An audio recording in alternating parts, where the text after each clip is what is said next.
Hello, and welcome to Founder Freedom. From Hustler to CEO, the podcast built for e-commerce entrepreneurs and small business owners who are ready to work less, earn more, and scale smarter. I'm your host, Stephen Palmer, and today we're riding alongside a founder who's helped shape an entire industry. Meet Jesse Lapin, co-founder of Magnum Bikes, a US-based electric bike brand that's been quietly powering a movement, blending direct sales, retail, and purpose-built design since 2015. Let's jump into it with Jesse. Hey, Jesse, welcome to the show. How are you doing today? Doing well. Thanks for having me, Stephen. Exciting to be on this new podcast and speaking about our journey. I'm in my journey. Nice. What it is to be a founder. And you're right. I think when you mentioned Hustler, Magnum Bikes came to mind. That's us. We're reshaping not just our industry, but the greater outdoor industry. Awesome. So can you tell us a little bit about Magnum Bikes value prop that you bring to the world here? Yeah, Magnum Bikes is an electric bike company for the viewers and listeners. The electric bike industry is somewhat new still, although I consider myself kind of a pioneer. Having been in this industry for the greater part of 11 or 12 years, we really helped to shape what it is today. And what it is today is, a new product that is finding its way into every garage across America. It's a revolutionary product. It has, I guess I would say it has evolutionary and revolutionary aspects to it because we're talking about a bicycle, and bicycles have been around for, over 100 years. And we've basically made some changes to the bicycle. It has a battery, it has a motor, it has a controller, a display. So for those that don't know, an electric bike very much is just a regular bicycle with these electric components that allow the bicycle to help the rider. And that may be for a variety of reasons. Skill level, terrain. The e-bike allows you to go farther, and it allows you to go faster if you need to, so that you can keep up with somebody who's maybe at a different skill level than you are. And again, so that you can tackle new and, new terrain and go a little bit farther maybe than you are used to going on a bicycle. I think you're going to see people who are doing it for a variety of reasons. For the most part, it's very much a recreational thing that also has some more practical uses as well when it gets into micro mobility. Sure. But Magnum Bikes, the proposition there for us is that we are really making an affordable bike for the people, a bike that is within people's reach economically, as well as having a deep line. We've always been known for having a variety of bikes, from beach cruisers to mountain bikes and everything in between. Very cool. Very nice. Very thorough. Thank you. So what inspired you to create the brand? So I can't take all the credit. It's been a while. It's been a while, true. And I can't take all the credit. I have a great partner. And this partner, Yoni Kamen, was a friend before he was a partner. The two of us used to work for the same nonprofit organization in New York City. And as we stayed connected through the years, he got involved first. He had moved to Israel from New York City and ended up, getting into importing, and I think saw electric bikes coming in, being primarily made in Asia and China, and saw that there was an interest in Europe, definitely way before there was one in the U.S. The European market, or the Israeli market rather, is very much in tune with the European market. So e-bikes started to really hit the scene in 2009, 10, 11, 12, a little bit before, here in the U.S. Back then, we were importing bike kits and importing them for different bike shops and bike distributors. And then eventually we ended up making our own brand, Magnum Bikes, in about 2013, 2014. Nice. The story for me starts in 2014. Tony and I got together at a big bike show that was taking place annually in Las Vegas, an international bike show called Interbike that is no longer in circulation. But back then, every bike manufacturer from around the world would attend Interbike in Las Vegas. And the two of us met there to a very small part of this big bike show that took up, multiple halls in the main convention center. And it was dedicated to e-bikes. And we knew that, we were kind of early pioneers then because there was just a couple of brands in addition to Magnum Bikes. And we really laid the foundation for, what this American distribution and company would look like as we started to understand more of the landscape of e-bikes in the US. So that's kind of, Nice. the origin story. I could go deeper and longer.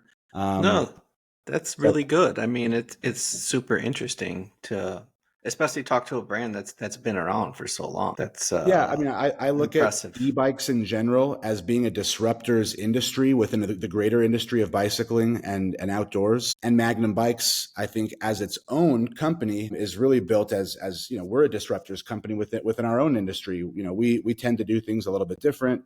Challenge the status quo and try to understand that there is always room for improvement in some of these old industries. The outdoor industry. I wouldn't say it's stale. It's still a very vibrant, fun, exciting industry, but there is some monotony to it. I think it's actually also experienced some hard times, over the last couple of years Yeah. with some COVID tailwinds and then some post-COVID headwinds. E-bikes are really just growing, despite all of it. It was growing before. It's still growing, but it's fun. I get excited talking about it, as you can see. Yeah, yeah. I think this will be an interesting answer since the brand is so well aged. So, like, what was the gap that you saw in the marketplace that led you to kind of, really dig into the e-bike niche, right? Because obviously there's two wheels going on all over the place. So why then? Yeah, good question. For me, it was identifying that, back to this outdoor industry that's existed for a long time. It's that it felt very exclusive, whether you're talking about mountaineering, hiking, biking, skiing, there's an exclusivity and a barrier to entry for the layman, I think, that makes the outdoor world and the sports that are involved within it feel elitist. Mm, The average person then doesn't want to, go into a bike shop. They don't want to be sized up for how much they can spend or what equipment they currently ride with or their ignorance that they bring into the shop. right. E-biking kind of, as I saw it, and I tried to, bring this into the industry, felt like the great equalizer. It felt like the kind of, it was helped people to get over that barrier to entrance that they needed, giving them a little bit of extra confidence and just an equal playing field to say, hey, I'm interested in this sport. And, whether or not I'm a bike enthusiast or diehard, whether I have a mountain bike in my garage or a road bike or no bike, I could see myself riding this. Yeah, It makes sense. That I think it was really one of the biggest things. I like it. That's a super awesome answer because there's truth in the exclusivity of many outdoor sports. Like even golf. I mean, yeah, Golf's a great golf looks example. Yeah, interesting, but do you got $300 to burn in your pocket in a day? expensive I at mean, times. Yeah, and challenging as a sport. yeah, Not that e-biking can't be or won't be challenging. I think there are actually, you go up on the mountain today and you go out, into your city, you see a lot of e-bikes and it's not just this idea that people are cheating. I think that was, I think maybe yeah, one thing that people were nervous about 10 years ago, especially sure, cycling enthusiasts. There are very fit people who are riding bikes. And again, going farther, going faster, tackling new terrain, having an experience. And I think this is very much, to where the world is today. People are looking for experientials. They want to experience something that totally. is new, exciting, shifts your mind and your thought process a little bit. And e-biking does all of that for sure. Yeah, like it. I know for sure from talking to folks lately that especially younger CEOs are all about experience companies because that's what the millennial groups and under that's what they're looking to have because I think some of them don't relate to brands like how I might have related to brands when I was younger, right? That kind of elitist type of association. Well, I want this brand because it looks like to be the best brand. Even though I can't afford it, I still want it. Very true. Yeah. So the Um, experience is the next best way to market your brand because that's what the younger buyers want. They want an experience.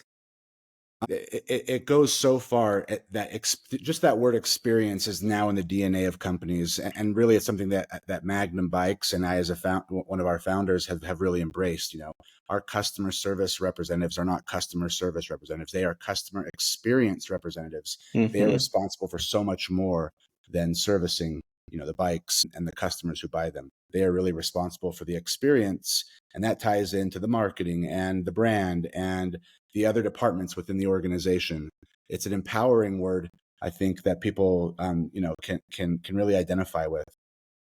That's awesome. So, what do you think was the existing way of doing things with bikes that was broken or inefficient that kind of led you down the e-bike trail? Well, again, it was this, to expound on my answer before. It really was this elitist mentality that existed within bike shops. We really tried to help bike shop owners, and really these newer e-bike shop owners, understand that there was an opportunity to shape the customer experience and the customer journey as they've made their, and people were making their way into these bike shops, asking about e-bikes first, sporadically, Mm, then, more regularly. Now, every, electric specific bike shop has a wave of customers coming in. And furthermore, these 8,000 bike shops that existed, before electric bikes were even a thing, these specialized in Trek, right. and these, but I always say bike shops are kind of like coffee shops. Yeah. They're all over the city. There's probably one on every city corner for the most part. Whether they're loyal to one brand or another, for the most part, they were selling these, that very, we call them acoustic bikes. Sometimes that they're referred to as mechanical bikes. Electric bikes hit the scene, and they had to kind of share floor space with the regular Right. bikes in many of these bike shops. So going back to this elitist mentality and the greater bike industry, which is and was, ran by former athletes and enthusiasts of bicycles, which is great, but sometimes creates, I think, not even unnecessary, but I don't think these guys were deliberate, in creating this barrier. It's not that they didn't want customers to come into their shop. They Right. just get so excited about their own product that they ride every day that they forget that there are other people out there who aren't looking for a $10,000 road bike. Does that make Right. sense? Right. Right. So I think as that became apparent, we helped these newer e-bike shops and then these existing mechanical, traditional bike shops understand the value proposition and understand the opportunity that e-bikes brought, bringing in new customers from new walks of life, not just the enthusiasts, not just the athletes. And there was a real struggle, I think, for these guys to embrace it. You would think that Yeah. the bike industry would be the first to reach out to and embrace e-bikes. No, they were actually the least. In some ways, some of these people were trying to keep e-bikes and e-bike riders off their trails. Mm. Again, creating a little bit of a conflict. And we've seen this before, with Yeah. mountain It happens bikes, in a lot of and you places. see it with moto, other two-wheeled, recreational outdoor activities. But e-bikes definitely had their own hill to climb. But the overwhelming support of the consumer has kind of led us to where we are today, which was, this landscape where really everybody knows what an e-bike is. I'm no longer going to trade shows and to events and speaking about, so much about the education factor. I think there's a very, for the most part, clear understanding of what it is. I think now it's about conversion. Who wants to own one? Who should own one? And what would they be using it for? Right. That's awesome. So you kind of answered my next question in that little bit of prose that you have. But the question, just to be clear, was like, how does your company solve this problem that we discussed better than the existing alternatives? And it's basically that you're trying to level the playing field for everybody to be able to have a bicycle experience today. Yeah, and we didn't even talk about price, but when you talk about being able to have this experience and enjoy this sport, one that once you have the equipment is very affordable, because you don't, for the most part, don't need a lift pass, when you have an electric bike to get on the mountain, or you Right. don't need one to ride it in the city. Maybe you have to invest in a little, some extra equipment, a bike rack for your car, or Mm-hmm. but for the most part, you're good to go. Whereas, skiing is just the opposite, right? That's just Yeah. half the battle to buy the equipment. Then you have to get the pass on the mountain, and you have to pay for the exorbitant price lunch on the mountain. And, Mm-hmm. so I think there's some similarities, but yeah, I think barrier to entries, price has always, been a big one. Magnum Bikes identified that early. In 2015, we saw what was out there, how much it cost, and what I think the consumer reaction was, which was a lot of sticker shock. Yeah, Unless for you sure. are involved in cycling, and I love this exercise, asking people, when's the last time you bought a bike? For a lot of Right. us, the last time you bought a bike was when your parents probably bought one for you, when Right. you were, before you had a driver's license. I Mm-hmm. want to talk about that for a minute here. America has this very typical history with bicycling. We all grew up in America riding our bikes. Me, Yep. you, the neighbors, and riding a bike for the first time as a child, whether you're 8 years old, 4 years old, or 12 years old, is liberating. It is freeing. It is Mm-hmm. a child's first real experience and taste of the freedom that a bicycle brings. The sad thing is this love, this infatuation that the country has with automobiles, which no knock against the automobile industry, but our entire country and landscape and city planning is around cars, not Yes. bikes. Unlike some of our European friends across the water, we don't have great infrastructure here. It's improving, and it's definitely improved over the last 20 years, but we don't have the best here. So what happens is kids become 16, they get their driver's license, and the bicycle finds its way to the back of a garage, kind of like a forgotten friend. And I, at least, that's my story. I'm not saying it's everybody's story, but I think it's a lot of people's story that they grow up riding bikes until they're 15 or 16. You get the driver's license, and then really there's no real application for the bicycle after that, unless Right. you are a cyclist or unless you are a mountain biker and you're this less than 1% athlete or enthusiast. So that really changes things. I think e-bikes are getting people excited about biking again. It's getting people, on a bike for the first time in 20 years, in 40 years. And the smile and this like nostalgic wave that comes over somebody as you watch them ride an e-bike or for the first time Mm-hmm. in over a decade is priceless. It Yeah, really is. bikes are definitely back. They're cool now again Yeah, and a lot of it again, amongst a and lot of cities have been great. I think you have age different groups. cities around the country that are paving the way, but those that are creating more bike lanes, more bike safety, all of this I think kind of reshapes the whole industry. Back to price, I think, which is where I started and it got sidetracked for a minute. Yeah. We noticed that price was a big barrier in that the average bike was in the e-bike industry was about $2,000 to $3,000. This is going back 10 years, and we felt that was too much for somebody who wanted to like make either an impulse decision or a Right. big decision. I think that was just a little bit too much. So we brought that price down, Magnum Bikes, to $1,500. Was our first couple of bikes, the UI5 and the MI5. And that price ended up being the sweet spot. Many companies ended up either coming up, adopting that price point or kind of following suit. But Magnum Bikes, I think, was one of the first companies to identify the price problem that existed within e-bikes. Probably exists within the biking world too. Although I think in the bike world, you have these levels. You can definitely get your bike from a local bike shop, but you can also get one from Walmart or Target. Yep. Not the case with the e-bikes, 10 years ago. So there was very much a price problem. So we identified that. We created one of the best, two bikes, the UI5 and the MI5. And the funny thing is we came out with the price and our customers and our dealers were like, the price is too low.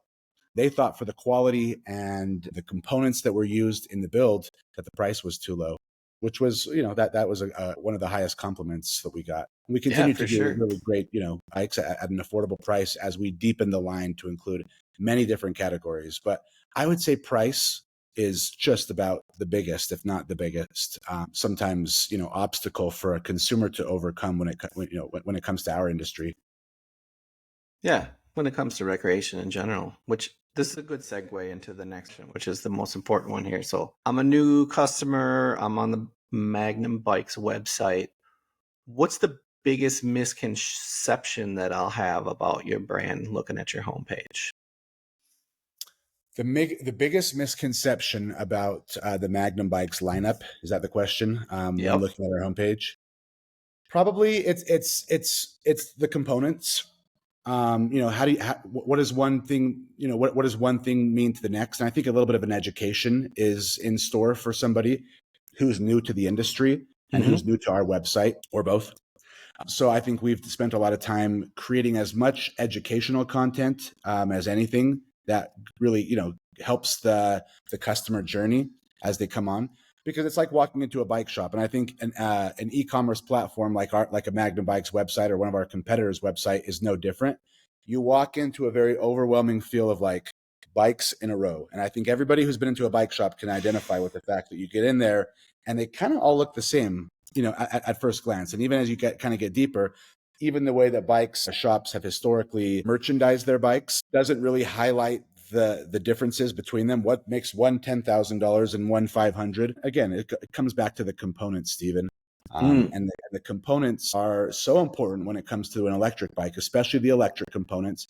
And we spend a lot of effort in helping the customer to identify the differences between the different components and helps them to determine which one is best for them. Do they need a bigger motor or a longer capacity battery? What kind of riding are they going to be doing? Is it, aggressive trails, or is it, smooth, pathways? So I think all of this really, we spend a lot of time on this, getting feedback from our customers and working, our third-party partners to make sure that we put together a journey that is appropriate of somebody who's looking for an education as much as, a transaction. That's awesome. So do you have like a favorite success story? It could be customer related or it could be mission related to your brand that you like to talk about. Well, really, 10 years in this industry, there's probably a lot. One of the most fun I'll start with is kind of back to the origin story. It's my partner Yoni and I meeting up a year later, after this Interbike show I mentioned earlier in the program.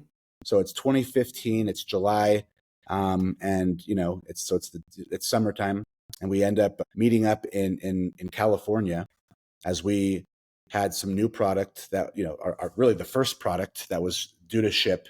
And where does product that comes into America, come? It comes into the port of, Long Beach near Los Angeles. So it made sense for us to meet there. We had a couple of samples. We got a truck, and we were just two hustlers. I'll use that term again as you open it up on your program here. And I think, a good entrepreneur is just that. He or she is a hustler. And that's exactly what we did. We went up and down the coast of California with these two bikes, these samples, and we just, looking back, it wasn't just that we were showing them and we were understanding the opportunity and the value proposition of the industry and the product that we were introducing. It was that we were really having fun, Stephen. The end of every day, and we spent hours on the road, hours talking with people, educating them, working with new bike shops and influencers. At the end of every day, we'd find a hotel, but the most important thing is we get those bikes out and we would take them for a ride. Be it in, the Lantern District of Dana Point or up in Big Sur, National Park near, up in Northern California. We rode these bikes and it really helped for us as founders to identify with our product, which in turn helped us to, create this experience and this understanding of this experience for our customers and our employees. So it's that first story that always comes to mind that I love telling. It also has some fun quirks too, getting stuck in Big Sur at, 12 a.m. as they have, construction and we're trying to get back down to Los Angeles, and we end up taking a 6-hour detour around the whole state. So, I mean, every journey comes with its hardships as well. And I think when you embrace that, and as a founder, you kind of have to embrace that that's going to be part of the journey. It makes it all the more meaningful. Yeah. Great story. So is there anything that's shaping the trend of where your industry is going right now? Absolutely. I think the most, the one people want to ask about and they want to know about is tariffs, right? Tariffs are a hot button item, politically and economically for sure. And they're not new, especially for the bike industry. Tariffs actually were first put in place under the first Trump administration to the tune of, in our industry, of 25%, meaning that all product that was coming in from China, and again, the majority of bicycles come from China. We can talk about that for a minute, but to give people an education, there's not a whole lot of production and manufacturing happening in the US these days, in our industry, at least, not for 50 years. And really not a ton, elsewhere. The overwhelming majority of the factories and the components and the sourcing are all coming from China. So This first Trump administration had I would almost call it the price wars versus the tariffs. And the price wars were more about the struggle that America had with China than it was about correcting some sort of an imbalance that was happening. There wasn't a proprietary, there was nothing proprietary, I think, about what was happening with these American companies like us. As we didn't have production in the US, there was no intellectual property which was being stolen, by our international friends across the seas. It was just a price war. I think I want to lay that out first. So because of the price war, the tariffs were implemented at 25%. And what happened, this is kind of a great story, is Magnum Bikes, I think, were one of only 5 companies. This is really surprising us. It still kind of surprises me. We were one of only 5 companies to petition the USTR, the United States Trade Representative, for an exclusion to the tariff. Meaning we were saying, hey, these tariffs really shouldn't be affecting our industry because there's no intellectual property here in the US that we're trying to protect. It's a price war. And as one of 5 companies, there was actually a response. The USTR said, okay, we are going to provide not just Magnum Bikes, but the entire industry with an exclusion annually. So that happened actually for a couple of years, 21, 22, 23. It wasn't until I think last year during the Biden administration that they actually allowed the tariffs to go through. So finally, and what I mean by that is, although customers and I'll explain maybe how a tariff works first for a person who doesn't understand. When there's a tariff on goods that come into the U.S., it basically results in an increase in the price. And who ends up eating that cost? Well, certainly the company who is doing the importing, and but also the consumer. Yeah. The consumer who's buying the bike is going to see a price that is going to be higher because of the tariffs. So I think that's an important piece to lay out. Because of that, it makes it comes back to that problem of price.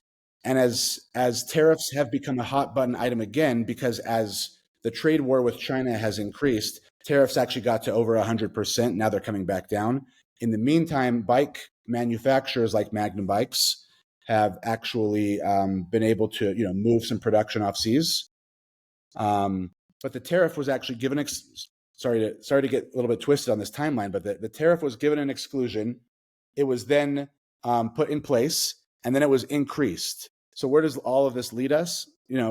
Well, it leads manufacturers like Magnum Bikes and others to say, hey, what are we going to do about this to protect the price and to protect our customers and enable that they should still be able to secure a bike at a reasonable price?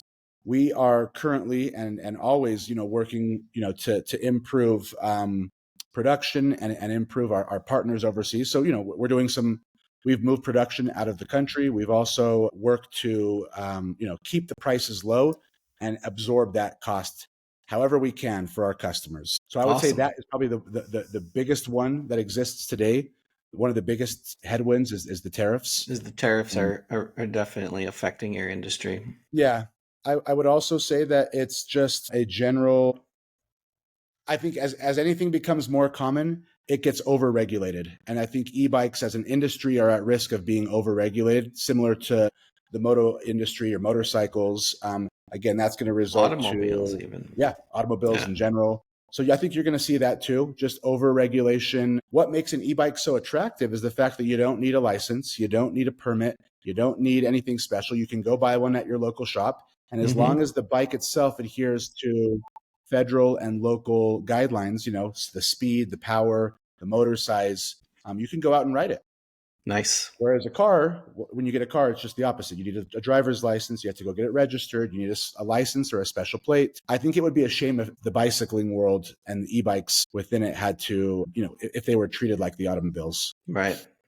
That's pretty interesting. So there was a lot there that you just laid out, which is a great cue up for this question, which is what advice you have for other business owners that are looking to stay ahead of the curve, like what to do, what to avoid. You already, been in out of the tariff potholes. Well, that's a great question. What comes to mind first is you got to love what you do. when you love what you do, it does. It's, I think you understand and can accept that the hard work is, that's a given. Yep. But that's going to allow you to stick around longer if you love what you do and who you work with and for. You have to grind. You have to grind as a business owner. And I think whether you're an entrepreneur in a cutting edge space like the bike world, or the e-bike world rather, or you're in something that is been around for a long time, it's no different. You have to get up every morning and be willing to kind of suffer a little bit. I think there's a big parallel between not e-biking, but mechanically biking and being an entrepreneur. Biking, like running, has been a sport of suffering for years. Yep. I think e-bikes kind of change that. It's a Being an grind. entrepreneur is no different. I think you have to understand that there's a little bit of suffering involved. And if you're a person who can get up and get through it and understand and learn something from that and grow a little bit, I think you're already ahead of the competition. You're on the right The path. other thing I would say is that an entrepreneur, whether you're a small mom and pop shop, retail shop owner, or you're starting a company like us, you have to kind of be prepared to do a little bit of everything. And no amount of education can really supplant the experience needed to know how to do marketing and accounting and HR, sales. What is a company without the sales if Right. you're in consumer product goods like we are? So you have to kind of, you go through the school of hard knocks when you're an entrepreneur to learn it all and learn it all fast, whether you have, again, a background in one of those specific areas, or whether you went and got your MBA. Nothing is like running your own business. So Right. what I would say to the competition is, to learn, to grow every single day. Every day you got to get up and realize that there's somebody out there who's harder working, who's more educated, who's got more money. But getting up and being willing to fight the battle, I think is half of it. For sure. After that, I think it gets a lot easier.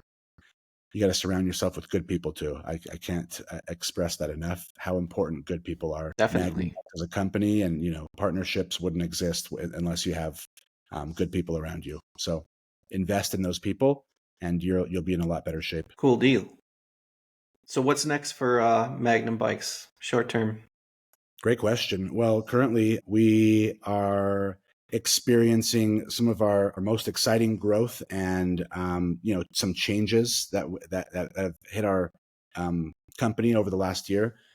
My partner and I have actually hired a new CEO for the company, which is very exciting for us. This gentleman's name is Jim Kearns. He comes to our industry and to our company with a wealth of knowledge, working for some big corporate companies in computer technologies, Dell, HP, Apple. And more recently, he was the COO for a company called Zag out of Salt Lake City. Yeah. Zag was $1 billion brand that does phone accessories and parts. Jim has brought just a wealth of knowledge and experience to our company, and is helping to kind of redefine the landscape. What happens with any good small company is you grow. And in the case of COVID, we grew fast. The demand for e-bikes, really went up exponentially. And you kind of hit this breakneck pace as you're trying to keep up with the growth, Steve. So it's like, the demand just keeps coming in, and it's everything that you're doing to try to scale up and scale up and scale up. But when headwinds, and I keep calling them headwinds, or you can call it a bubble, or you can call it, just when there's a shift economically, and eventually there is one, in any industry, in any landscape, Sure. you have to make changes. And we were faced, like many companies were, with the realization that we needed to be more responsible and, focus our efforts here instead of, spreading ourselves too thin across the line. And bringing in somebody with so much experience like Jim has been great for our brand and our company. We have also, at the same time, doubled down, Yoni and I, on new product and new technology to help differentiate our brand and our product from others. So you'll see that our new product, we call it NPI, new product introducing to the industry, is just cutting edge. It's affordable, like it always has been. It makes sense. It's smart. It's practical, and I think that's we're building bikes. We're not just technologically advanced, but that they're practical as well, because Nice. there's a very practical application to bikes.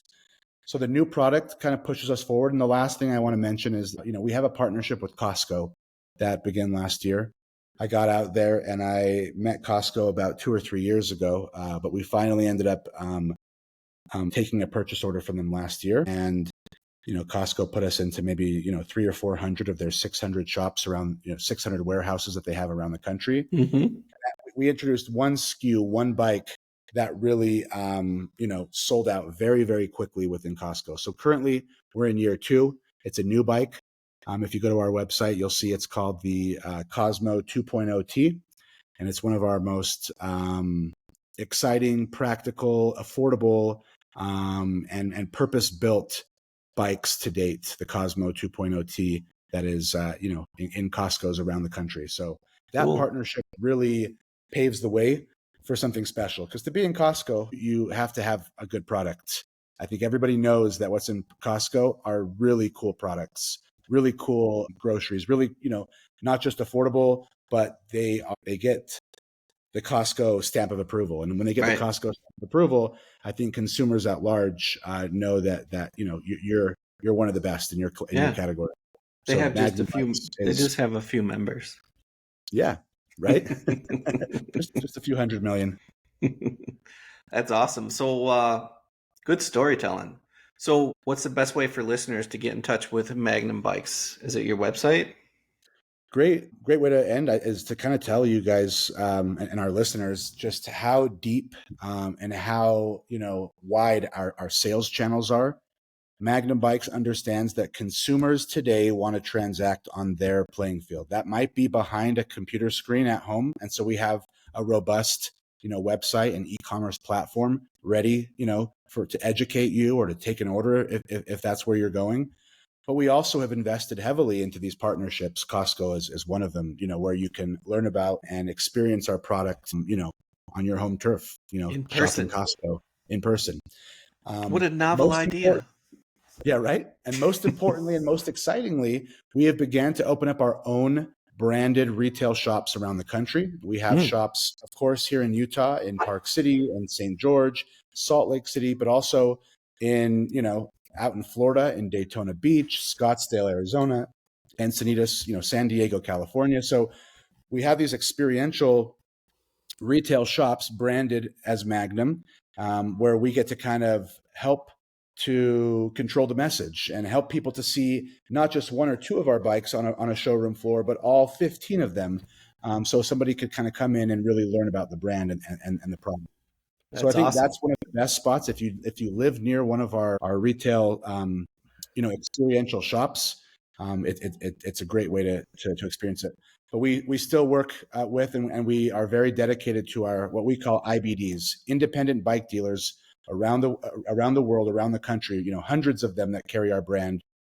So if you go to our website, you'll see that there's a dealer locator, and you can find a Magnum dealer near you. So Perfect. Good stuff. So that's a wrap here on Founder Freedom. A huge thanks to Jesse Lapin for reminding us that grit, timing, and a whole lot of pedal power can take you from startup to industry leader. From inner bike hustles to nationwide distribution, Jesse's story is one along for the long ride. To see what's next, just visit magnumbikes.com. Maybe grab a bike while you're there. If you like what you heard here, subscribe and share this episode, and leave us a review to help other founders find their path to freedom. Until next time, keep creating, keep scaling, and never lose your step.